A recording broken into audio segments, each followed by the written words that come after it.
33 জনের মধ্যে আমাদের চাইল্ড 27 জন, আমরা 27 জন বলছি, অ্যাডাল্ট আছে 6 জন।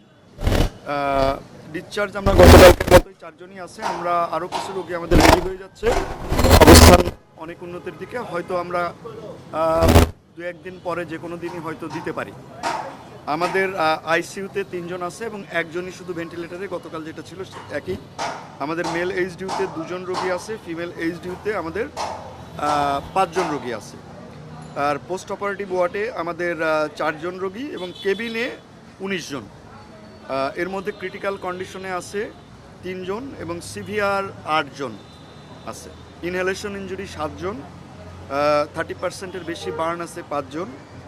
আর সিভিয়ার থেকে কেউ ক্রিটিক্যালে যায় নাই এবং নতুন করে কেউ আইসিইউতে প্রবেশও করে নাই। আমাদের আইসিইউ থেকে আবার কোনো ডাউন স্টেজিংয়ে যায় নাই, অর্থাৎ সিভিয়ারে যায় নাই। তবে একজন পেশেন্ট আমাদের সিভিয়ার ক্যাটাগরি থেকে ইন্টারমিডিয়েট ক্যাটাগরিতে গেছে, যে কারণে গতকাল 9 জন সিভিয়ার ছিল, আজকে সেটা 8 জন।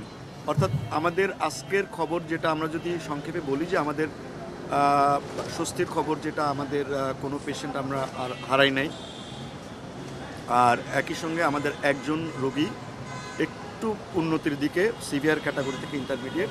তবে আমি আগেও যেভাবে আপনাদের বলেছি যে ক্রিটিক্যাল থেকে সিভিয়ার, সিভিয়ার থেকে ইন্টারমিডিয়েট, আবার উল্টা দিকেও আসলে যে কোনো সময় ঘটতে পারে। আমরা আপনাদেরকে যা যা ঘটছে প্রতিদিন, আমরা একেবারে সঠিক তথ্য দেবার জন্য এই কথাগুলো বলছি। আপনাদের ব্যাখ্যাতে আপনারা যখন সংবাদ প্রকাশ করেন তখন এই বিষয়গুলো উল্লেখ করবেন, এই জন্যই যে হয়তো অনেকেই প্রশ্ন করবেন যে আজকে তো ইন্টারমিডিয়েট ক্যাটাগরিতে গেল, এই রোগী যদি আবার কালকে সিভিয়ার ক্যাটাগরিতে কেমনে হলো। এটা কিন্তু আমরা আরও বেশ কিছুদিন যাবৎ আমাদের এই পরিবর্তনটা একেবারে স্ট্যাটিকভাবে হবে না। অর্থাৎ আজকে যেটা খারাপ আছে সেটা কালকে কিছু উন্নতির দিকে যাবে না তা না, আবার আজকে যে রোগীটা উন্নতির দিকে আসছে সে রোগীটা খারাপের দিকে যাবে না, সেটা বলা মুশকিল। কিন্তু আমাদের যতটুকু চেঞ্জ হচ্ছে এ ব্যাপারে আমরা অনেস্ট একদম, এবং এই কথাগুলো আপনাদের কাছে আমরা বলার চেষ্টা করছি।